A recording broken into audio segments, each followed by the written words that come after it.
जी नमस्कार दोस्तों, आप सभी का आपके अपने परिवार आईडी एग्जाम में स्वागत है। तो कैसे हैं आप सभी के सभी। उम्मीद करते हैं कि आप सभी अच्छे होंगे और आपकी तैयारी भी अच्छी चल रही होगी। तो दोस्तों, जैसा कि आप सभी को पता है कि डेली आपकी ये UP triple S C PET की क्लास होती है और आज की क्लास ये आपकी 8वीं क्लास होगी। इससे पहले हमने 7 क्लास और साथ ही 2022 और 2023 के प्रीवियस ईयर क्वेश्चन पेपर को सॉल्व करवा दिया है। जिन लोगों ने उन क्लासों को नहीं देखा है तो चैनल के प्लेलिस्ट में या इसी वीडियो के डिस्क्रिप्शन में उन सभी क्लासों का लिंक मिल जाएगा। और भैया चैनल पे नए हैं तो चैनल को सब्सक्राइब कर बेल आइकन को दबा दीजिए ताकि आगे आने वाले क्लासेस के नोटिफिकेशन आप तक पहुंचते रहें। तो चलिए दोस्तों, कंटिन्यू करते हैं आज की क्लास को। पहला क्वेश्चन कह रहा है, निम्न में से कौन सा विद्रोह 1855-56 के बीच हुआ था। तो ऑप्शन है संथाल विद्रोह, दूसरा है रामोसी विद्रोह, तीसरा है पाइका विद्रोह और लास्ट कह रहा है कोल विद्रोह। तो इन सभी में आपका राइट आंसर हो जाएगा 1855 और 56 के बीच में संथाल विद्रोह हुआ था। तो ऑप्शन नंबर ए आपका करेक्ट हो जाएगा। ठीक है दोस्तों, और बता दें यह विद्रोह जो है भागलपुर से ताजमहल के बीच में हुआ था। तो याद रखिएगा, कहाँ से भैया, भागलपुर से ताजमहल के बीच में हुआ था। चलिए देखते हैं नेक्स्ट क्वेश्चन को। अगला जो क्वेश्चन है कह रहा है कि वैदिक काल में तक्षण शब्द का प्रयोग किसके लिए किया जाता है। तो ऑप्शन है सेनानी के लिए, रथकार के लिए, बढ़ई के लिए या कुलप के लिए। तो इन सभी में आपका राइट आंसर हो जाएगा तक्षण शब्द का प्रयोग वैदिक काल में बढ़ई के लिए किया जाता था। तो ऑप्शन नंबर सी आपका करेक्ट हो जाएगा। ठीक है दोस्तों, आइए देख लेते हैं नेक्स्ट क्वेश्चन को। अगला जो क्वेश्चन है कह रहा है कि गंधार कला किन दो कलाओं का संयोजन है। तो बताइए दोस्तों, गंधार कला किन दो कलाओं का संयोजन है। हिंद इस्लामिक, हिंद यूनानी, हिंद चीनी या हिंद रोमन। तो इन सभी में आपका राइट आंसर हो जाएगा गंधार कला जो है हिंद और यूनानी कलाओं का संयोजन है। तो ऑप्शन नंबर बी आपका करेक्ट हो जाएगा। ठीक है दोस्तों, चलिए देख लेते हैं नेक्स्ट क्वेश्चन को। अगला जो क्वेश्चन है कह रहा है कि निम्न में तुगलक वंश के बाद किस वंश ने शासन किया है। तो बताइए दोस्तों, तुगलक वंश के बाद किस वंश ने जो है शासक किया है। सैयद वंश, हर्यक वंश, लोदी वंश या खिलजी वंश। तो इन सभी में आपका राइट आंसर हो जाएगा तुगलक वंश के ठीक बाद जो है सैयद वंश जो है शासन किया है। ठीक है, और इसका कालक्रम के अनुसार देखा जाए तो पहले आपका गुलाम वंश हुआ, फिर खिलजी वंश, फिर तुगलक वंश, फिर सैयद वंश, फिर लोदी वंश। इस प्रकार से ये कालक्रम चलता रहा। कौन सा पहले, गुलाम वंश, फिर खिलजी वंश, तुगलक वंश, सैयद वंश, फिर इसके बाद लोदी वंश। ठीक है, तो याद रखिएगा इसका क्रम। आइए देखते हैं नेक्स्ट क्वेश्चन को। अगला जो क्वेश्चन है कह रहा है कि निम्न में से किस शासक ने प्राचीन भारत में दक्कन में सातवाहन साम्राज्य को मजबूत किया है।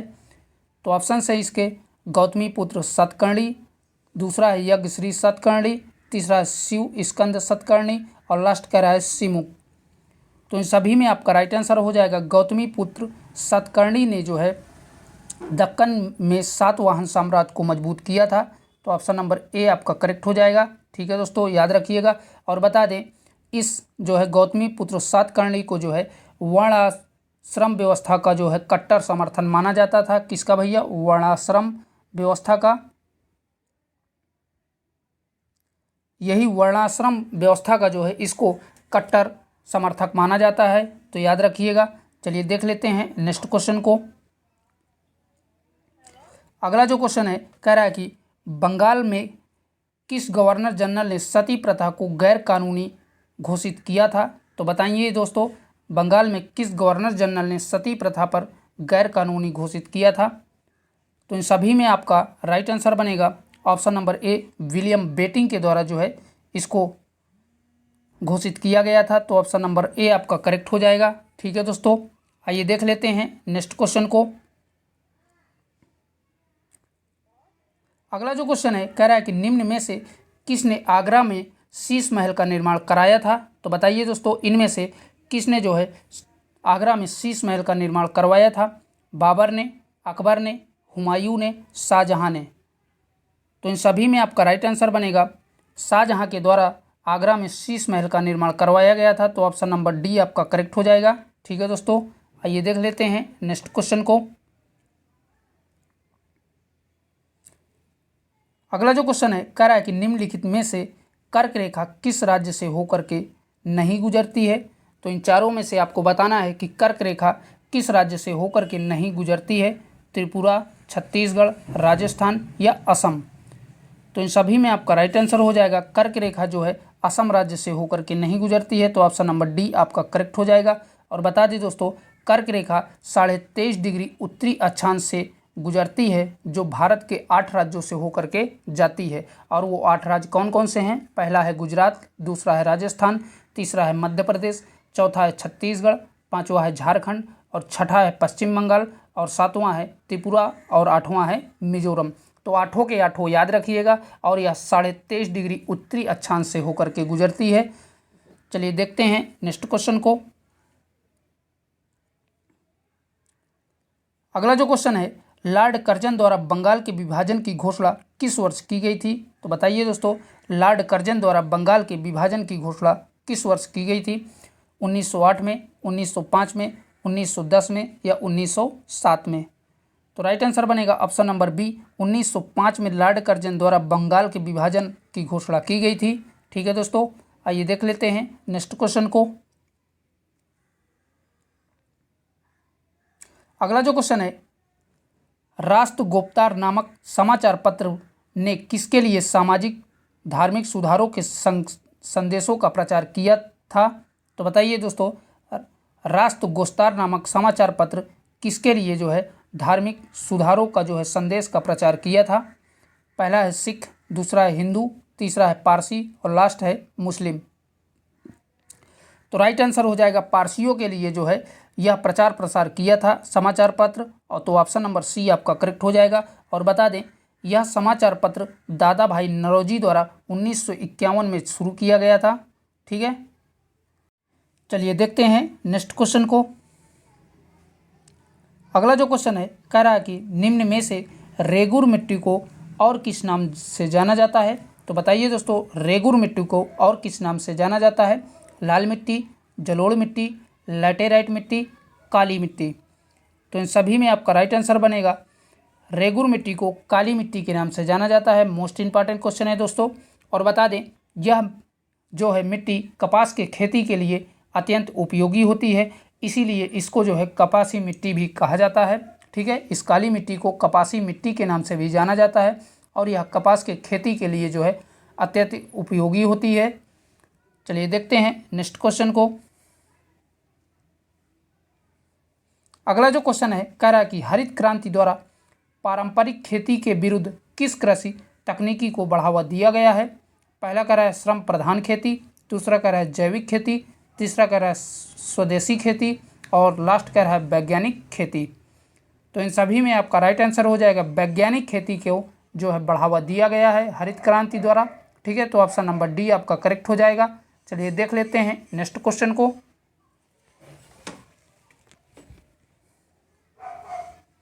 अगला जो क्वेश्चन है कह रहा है कि 15 अगस्त 1947 की आधी रात को जवाहरलाल नेहरू संसद को संबोधित किया था।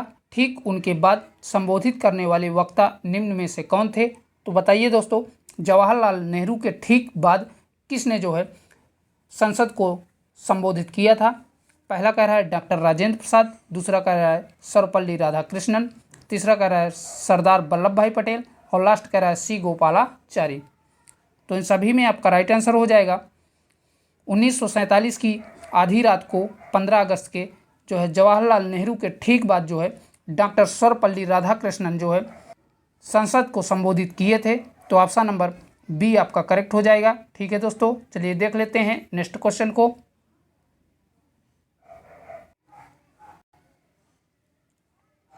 अगला जो क्वेश्चन है, बैंकों का राष्ट्रीयकरण 1969 के दौरान निम्न में से किस बैंक का राष्ट्रीयकरण नहीं किया गया था? तो बताइए दोस्तों, इनमें से किस बैंक का राष्ट्रीयकरण नहीं किया गया था? ऑप्शन है यूको बैंक, दूसरा है एसबीआई बैंक, तीसरा है कैनरा बैंक और लास्ट कह रहा है बैंक ऑफ बड़ौदा।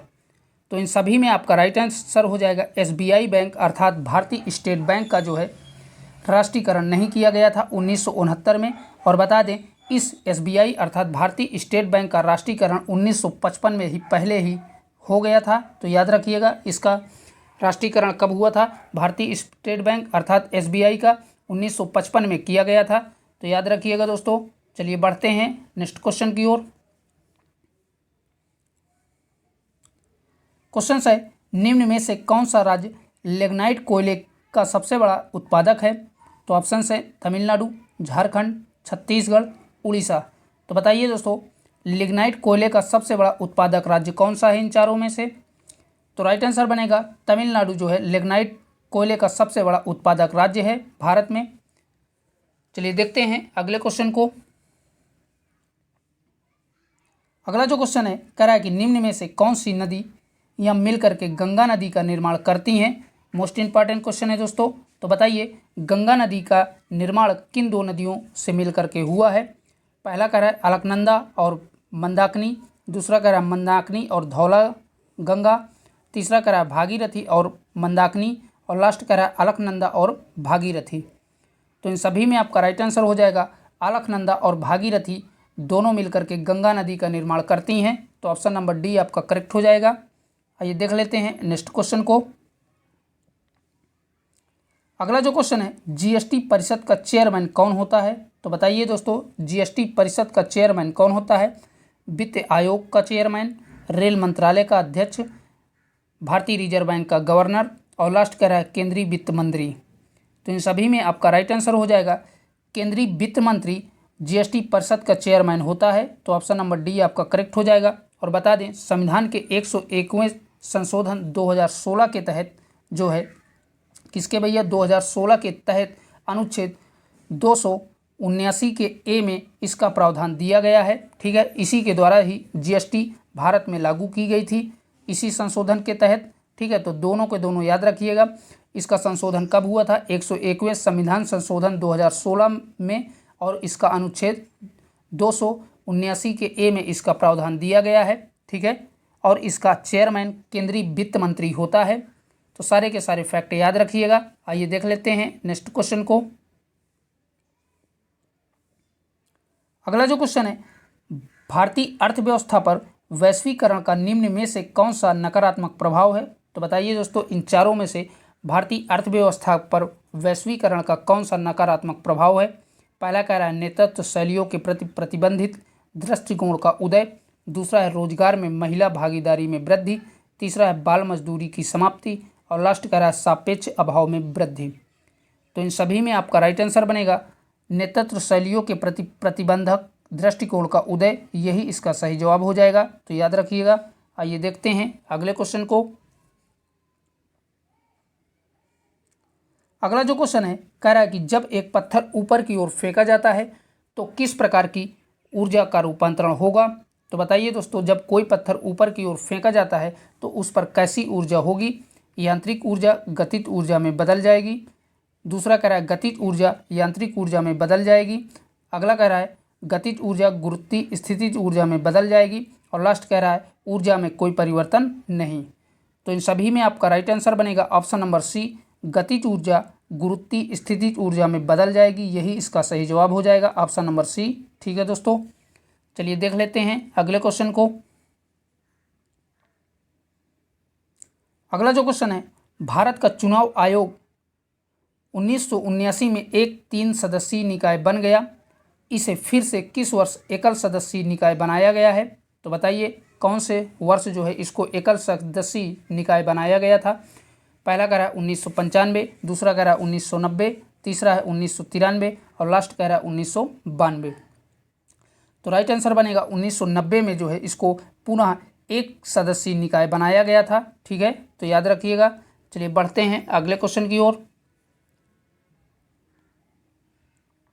अगला जो क्वेश्चन है कह रहा है कि संविधान का कौन सा अनुच्छेद देश के सभी उच्च न्यायालयों के लिए अंग्रेजी आधिकारिक भाषा है।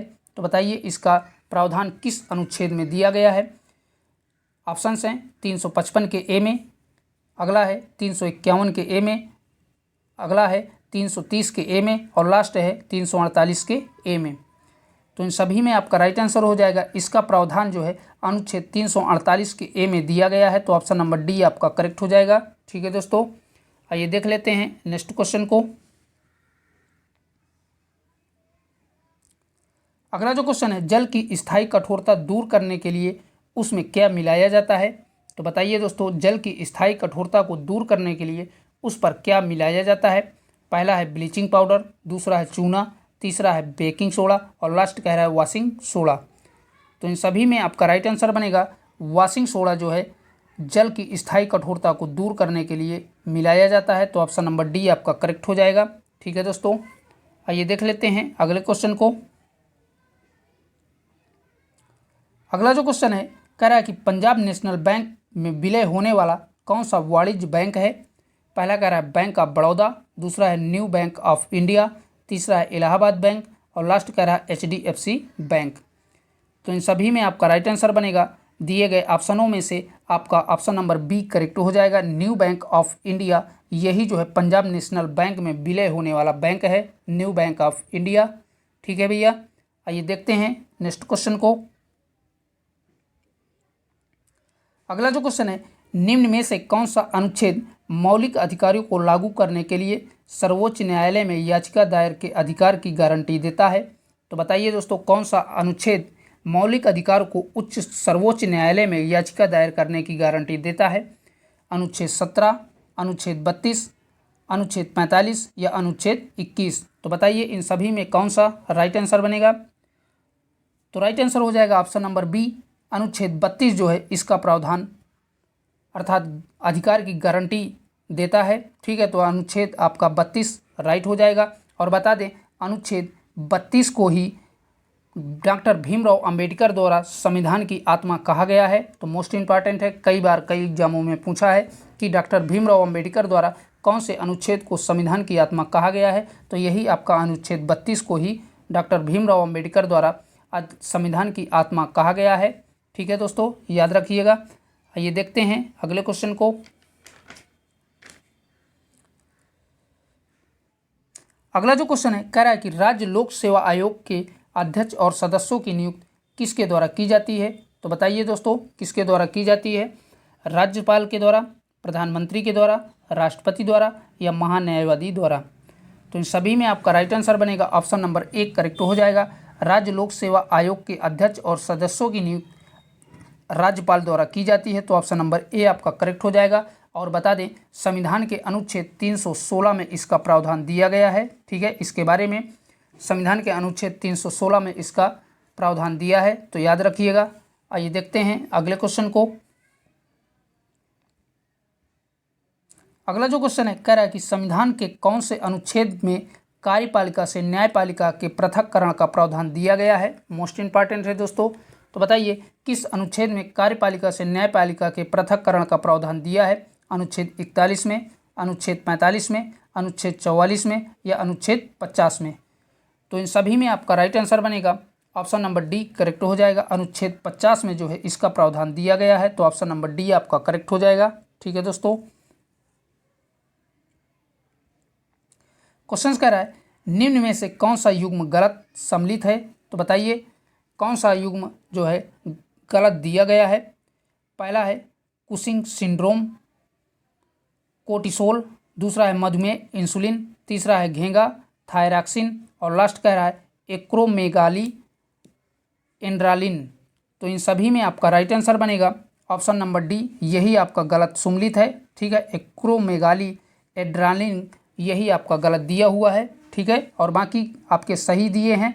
ठीक है, कुशिंग सिंड्रोम, कोर्टिसोल ये आपका सही है, मधुमेह इंसुलिन ये भी सही है, घेंगा थायरॉक्सिन ये भी सही है, परंतु ऑप्शन नंबर डी आपका गलत दिया है। आइए देखते हैं अगले क्वेश्चन को। क्वेश्चन कह रहा है, मंदिर मंदिरा शब्द का सही अर्थ होगा? तो बताइए दोस्तों, मंदिर मंदिरा शब्द का सही शब्द कौन सा होगा? पहला कह रहा है पूजा का घर, दूसरा है पुजारी, अगला कह रहा है घर सवारी, तीसरा कह रहा है देवालय अश्वशाला और लास्ट कह रहा है पूजा शराब। तो इन सभी में आपका राइट आंसर बनेगा ऑप्शन नंबर डी, देवालय अश्वशाला यही जो है मंदिर और मदिरा का सही अर्थ है। ठीक है, मंदिर का अर्थ होता है देवालय और मदिरा का अर्थ होता है अश्वशाला। तो यही आपका सही जवाब हो जाएगा option number D, sorry C. चलिए देखते हैं अगले क्वेश्चन को। अगला जो क्वेश्चन है कह रहा है कि मनुष्य लार में कौन सा एंजाइम पाया जाता है। तो बताइए दोस्तों, मनुष्य लार में कौन सा एंजाइम पाया जाता है। पहला है पेप्सिन, दूसरा है रेनिन, तीसरा है टाइलिन और लास्ट कह रहा है ट्रिप्सिन। तो इन सभी में आपका राइट आंसर बनेगा ऑप्शन नंबर सी। टाइलिन जो है मनुष्य के लार में पाया जाने वाला एक प्रकार का एंजाइम है, तो ऑप्शन नंबर सी आपका करेक्ट हो जाएगा। आइए देखते हैं नेक्स्ट क्वेश्चन को। क्वेश्चन कह रहा है निम्न में से यामा के रचयिता कौन है। तो बताइए दोस्तों, इनमें से यामा पुस्तक के रचयिता कौन है। सुमित्रा नंदन पंत हैं, महादेवी वर्मा है, सुभद्रा कुमारी चौहान है या फाड़ेश्वरी रेणु है। तो इन सभी में आपका राइट आंसर बनेगा option number B, Mahadevi Verma द्वारा जो है यामा पुस्तक लिखी गई है। और बता दें दोस्तों, इस यामा पुस्तक के लिए अर्थात यामा कृत के लिए 1982 में इनको ज्ञानपीठ पुरस्कार भी मिला है। तो कब भैया, 1982 में इन्हें इसी पुस्तक के लिए जो है ज्ञानपीठ पुरस्कार भी मिला है। चलिए देखते हैं अगले क्वेश्चन को। क्वेश्चन है रोग उत्पन्न करने वाले सूक्ष्म जीवों को क्या कहा जाता है। तो बताइए दोस्तों, रोग उत्पन्न करने वाले सूक्ष्म जीवों को क्या कहा जाता है। रोगजनक, रोगाणु, रोग प्रतिरोधक या अपघटक। तो राइट आंसर बनेगा रोग उत्पन्न करने वाले सूक्ष्म जीवों को रोगजनक कहा जाता है। तो ऑप्शन नंबर ए आपका करेक्ट हो जाएगा। ठीक है दोस्तों, चलिए देखते हैं नेक्स्ट क्वेश्चन को। अगला जो क्वेश्चन है कह रहा है कि कविसर शब्द का सही संधि विच्छेद है। तो बताइए दोस्तों, कविसर शब्द का सही संधि विच्छेद इन चारों में से कौन सा है। तो इन सभी में आपका राइट आंसर बनेगा ऑप्शन नंबर बी करेक्ट हो जाएगा। कवि प्लस ईश्वर, यही इसका सही जवाब हो जाएगा और यही इसका सही संधि विच्छेद है। ठीक है, कविश्वर का तो याद रखिएगा। आइए देखते हैं नेक्स्ट क्वेश्चन को। अगला क्वेश्चन है औने पौने करना मुहावरे का सही अर्थ है। तो बताइए दोस्तों, औने पौने करना मुहावरे का सही अर्थ क्या है। ऑप्शन है मनमाने दाम पर बेचना, दूसरा है धोखा देना, तीसरा है भेदभाव करना और लास्ट का है घृणा प्रकट करना। तो इन सभी में आपका राइट आंसर हो जाएगा औने पौने करना का मतलब है मनमाने दाम पर किसी चीज़ को बेचना, यही इसका सही जवाब हो जाएगा। ठीक है, ऑप्शन नंबर ए आपका करेक्ट हो जाएगा। अगला है जिसे सरलता से पढ़ा जा सके वाक्यांश के लिए एक शब्द होगा। तो बताइए दोस्तों, जिसे सरलता से पढ़ा जा सके उसके लिए वाक्यांश के लिए एक शब्द क्या होगा। अपठनीय, पाठ्य, सुपाठ्य या पठत्री। तो इन सभी में आपका राइट आंसर हो जाएगा जिसे सरलता से पढ़ा जा सके उसे सुपाठ्य कहा जाता है। तो ऑप्शन नंबर सी आपका करेक्ट हो जाएगा। ठीक है दोस्तों, क्वेश्चन कह रहा है हाल ही में अमेरिका और ईरान के बीच परमाणु वार्ता का 5वां दौर का आयोजन कहाँ किया गया है। तो बताइए दोस्तों, परमाणु वार्ता का 5वां दौर कहाँ पर आयोजित किया गया है। इटली में, रोम में, बगदाद में, अबू धाबी में। तो इन सभी में आपका राइट आंसर बनेगा ऑप्शन नंबर बी, रोम में जो है इसका आयोजन किया गया है। ठीक है, तो याद रखिएगा। आइए देखते हैं अगले क्वेश्चन को। क्वेश्चन है निम्न में आतंकवाद विरोधी दिवस कब मनाया जाता है।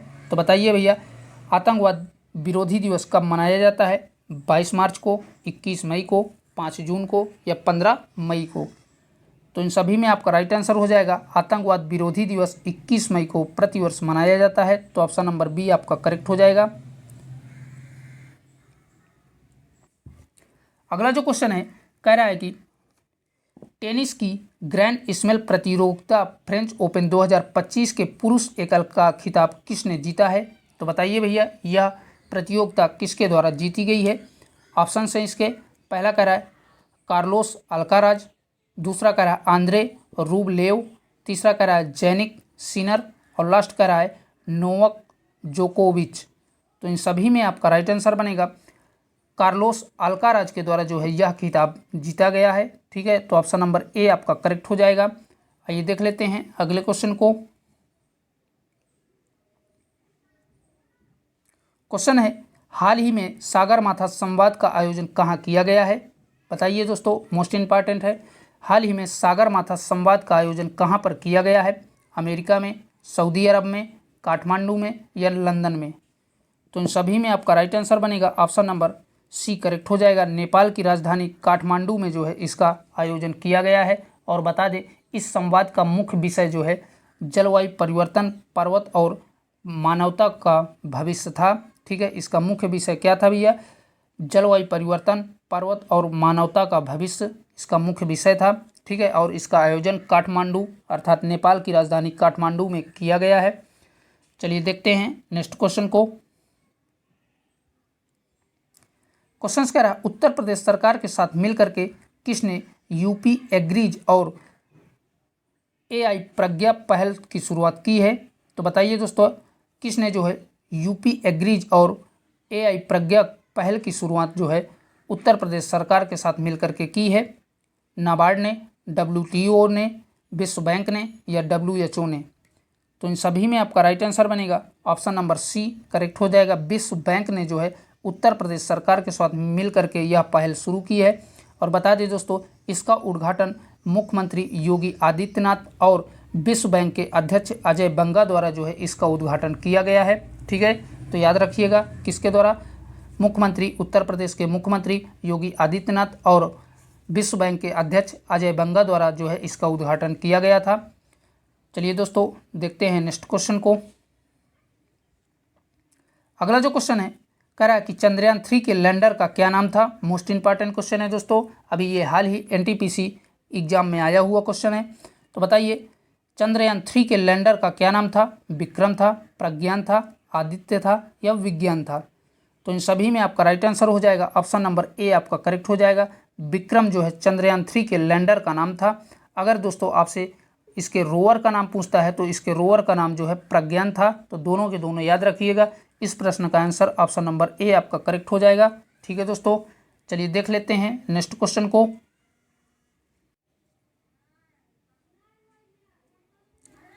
अगला जो क्वेश्चन है कह रहा है कि वर्ष 2025 में माउंट एवरेस्ट पर फतह करने वाली भारत की पहली दृष्टिबाधित महिला कौन है? इंपॉर्टेंट क्वेश्चन है दोस्तों।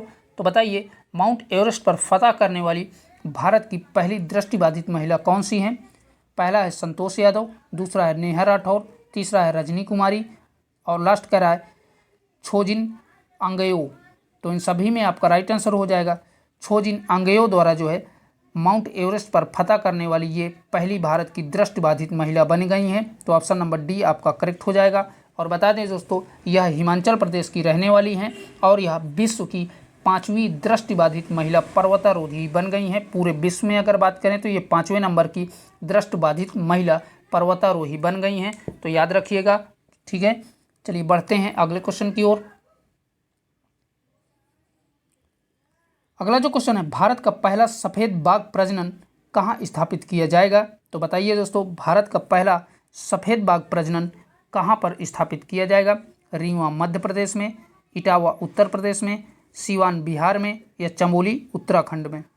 तो इसका जो है स्थापना रीवा मध्य प्रदेश में किया जाएगा। ठीक है, मध्य प्रदेश के रीवा जिले में इसका स्थापना की जाएगी सफ़ेद बाघ प्रजनन केंद्र की। तो ऑप्शन नंबर ए आपका करेक्ट हो जाएगा। चलिए बढ़ते हैं नेक्स्ट क्वेश्चन की ओर। अगला जो क्वेश्चन है कह रहा है कि हाल ही में किस यूरोपीय शहर ने राष्ट्रपति द्रौपदी मुर्मू को अपना मादन नागरिक अर्थात सिटी ऑफ ऑनर बनाया है? तो बताइए किस शहर के द्वारा city of honour Draupadi Murmu को मनाया गया है? तो पहला कह रहा है लंदन, दूसरा कह रहा है वियना, तीसरा कह रहा है लिस्बन और लास्ट कह रहा है रोम। तो राइट आंसर बनेगा ऑप्शन नंबर सी करेक्ट हो जाएगा। लिस्बन के द्वारा जो है बनाया गया है द्रौपदी मुर्मू को जो है सिटी ऑफ ऑनर। चलिए देखते हैं नेक्स्ट क्वेश्चन को। अगला जो क्वेश्चन है कह रहा है कि 97वें ऑस्कर अवार्ड 2025 का किस सर्वश्रेष्ठ फिल्म को दिया गया है? तो बताइए दोस्तों 97वें ऑस्कर अवार्ड 2025 का किस फिल्म को दिया गया है? पहला कह रहा है लापता लेडीज, दूसरा कह रहा है अनोरा, तीसरा कह रहा है नो अदरलैंड और लास्ट कह रहा है द रियल पेन। तो इन सभी में आपका राइट आंसर बनेगा option number B, Anora film को जो है ये अवार्ड दिया गया है। तो ऑप्शन नंबर बी आपका करेक्ट हो जाएगा। ठीक है दोस्तों, चलिए देखते हैं नेक्स्ट क्वेश्चन को।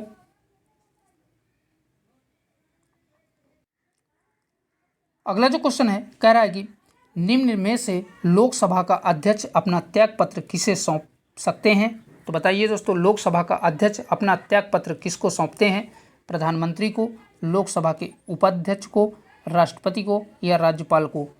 तो इन सभी में आपका राइट आंसर बनेगा लोकसभा के अध्यक्ष जो है अपना त्यागपत्र लोकसभा के उपाध्यक्ष को जो है सौंप सकते हैं। तो ऑप्शन नंबर बी आपका करेक्ट हो जाएगा। और बता दें, संविधान के अनुच्छेद 94 के खा में जो है इसका प्रावधान दिया गया है। किसमें भैया? 94 के खा में इसका प्रावधान दिया गया है संविधान के। चलिए देखते हैं नेक्स्ट क्वेश्चन को। अगला जो क्वेश्चन है, कह रहा है निम्न में दक्षिण भारत में भगवान रंगानाथा का मंदिर कहाँ स्थित है? तो बताइए दोस्तों, भगवान रंगानाथा का मंदिर कहाँ पर स्थित है? पहला कह रहा है बिलगिरी रंगा पहाड़ी पर, दूसरा कह रहा है चामुंडी पहाड़ी पर, तीसरा कह रहा है तिरुमल्ला पहाड़ी पर और लास्ट कह रहा है नंदी पहाड़ी पर। तो इन सभी में आपका राइट आंसर बनेगा ऑप्शन नंबर ए, बिलगिरी रंगा पहाड़ी पर जो है भगवान रंगानाथ मंदिर स्थित है। तो ऑप्शन नंबर ए आपका करेक्ट हो जाएगा। ठीक है दोस्तों, याद रखिएगा। चलिए देख लेते हैं नेक्स्ट क्वेश्चन को।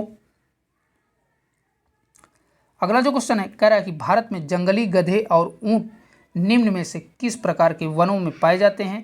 तो बताइए दोस्तों, भारत में जंगली गधे और ऊंट निम्न में से किस प्रकार के वनों में पाए जाते हैं?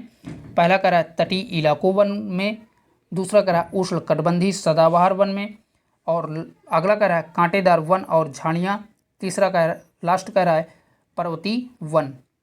तो इन सभी में आपका राइट आंसर बनेगा ऑप्शन नंबर सी, कांटेदार वन और झाड़ियों में जो है जंगली गधे और ऊंट भारत में पाए जाते हैं। तो ऑप्शन नंबर सी आपका करेक्ट हो जाएगा। ठीक है दोस्तों, चलिए देख लेते हैं अगले क्वेश्चन को। अगला जो क्वेश्चन है, कह रहा है कि निम्न में से कौन सा एक सही सुमेलित नहीं है? तो बताइए इनमें से सही सुमेलित कौन सा नहीं है? पहला कह रहा है केन्या नैरोबी, ये आपका सही है इसकी राजधानी। और अगला कह रहा है नमीबिया विंडहक, ये भी सही है। अगला कह रहा है घाना आक्रा, ये भी आपका सही दिया है।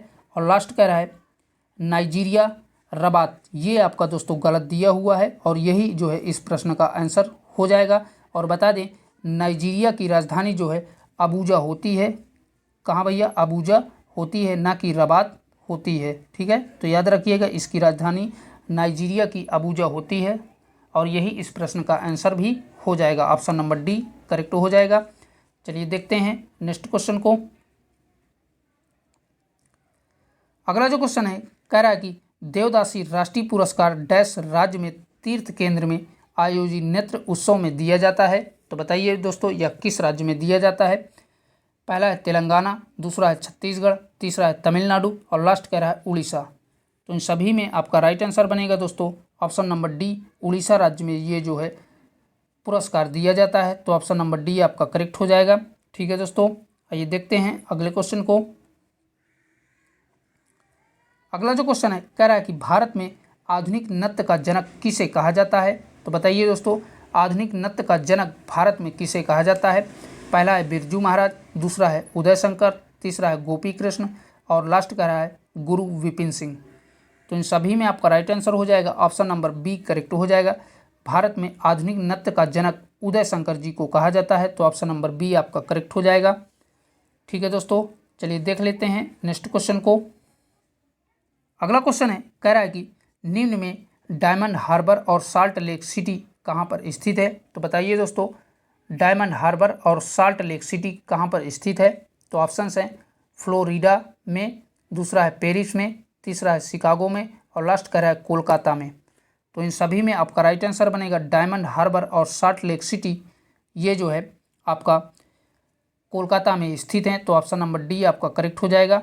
ठीक है दोस्तों, चलिए देख लेते हैं नेक्स्ट क्वेश्चन को। क्वेश्चन कह रहा है निम्नलिखित में से किस वर्ष से भारत में राष्ट्रीय खेल दिवस मनाने जाने लगा? तो बताइए दोस्तों, भारत में किस वर्ष से राष्ट्रीय खेल दिवस मनाया जाने लगा है? वर्ष 2011 से, 2015 से, 2012 से, 2018 से। तो इन सभी में आपका राइट आंसर बनेगा ऑप्शन नंबर सी, 2012 से जो है भारत में राष्ट्रीय खेल दिवस मनाया जाने लगा। और बता दें दोस्तों, यह राष्ट्रीय खेल दिवस मेजर ध्यानचंद के जन्म दिवस पर मनाया जाता है। ठीक है दोस्तों, और इसकी शुरुआत 2012 से की गई है। चलिए देखते हैं नेक्स्ट क्वेश्चन को। क्वेश्चन कह रहा है यूनिसेफ का मुख्यालय कहाँ पर अवस्थित है? तो बताइए दोस्तों, यूनिसेफ का मुख्यालय कहाँ पर स्थित है? मोस्ट इंपॉर्टेंट है क्वेश्चन है। तो पहला कह रहा है जिनेवा में, दूसरा कह रहा है न्यूयॉर्क में, तीसरा कह रहा है ब्रुसेल्स और लास्ट कह रहा है वाशिंगटन। तो यूनिसेफ का मुख्यालय जो है न्यूयॉर्क में स्थित है। ठीक है, तो ऑप्शन नंबर बी आपका करेक्ट हो जाएगा। अगर बात करें इसकी स्थापना की, तो इसकी स्थापना जो है 1946 में की गई थी। तो ऑप्शन नंबर बी आपका करेक्ट हो जाएगा। 1946 में इसकी स्थापना न्यूयॉर्क में की गई थी यूनिसेफ की। चलिए देखते हैं नेक्स्ट क्वेश्चन को। अगला जो क्वेश्चन है कह रहा है विंग्स ऑफ फायर किस राष्ट्रपति की आत्मकथा है? मोस्ट इंपॉर्टेंट पुस्तक है दोस्तों। तो बताइए विंग्स ऑफ फायर किस राष्ट्रपति की आत्मकथा है? APJ अब्दुल कलाम, प्रतिभा पाटिल, जाकिर हुसैन और लास्ट कह रहा है KR नारायण। तो इन सभी में आपका राइट आंसर बनेगा विंग्स ऑफ फायर जो है डॉक्टर APJ अब्दुल कलाम साहब की ये आत्मकथा है। तो ऑप्शन नंबर ए आपका करेक्ट हो जाएगा। ठीक है दोस्तों, तो दोस्तों आज के लिए इतना ही। यहीं तक आपके आज के प्रैक्टिस सेट के मोस्ट क्वेश्चन थे जो कि हमने आपके साथ कवर किया। और क्लास को ज़्यादा से ज़्यादा अपने दोस्तों में शेयर कर दीजिए। और भैया अभी तक आप लोगों ने चैनल को सब्सक्राइब नहीं किया है तो आप सभी से रिक्वेस्ट है कि चैनल को भी सब्सक्राइब कर लीजिए। फिर मिलेंगे एक नए प्रैक्टिस सेट के साथ। तब तक के लिए बाय बाय, जय हिंद, अपना ख्याल रखें।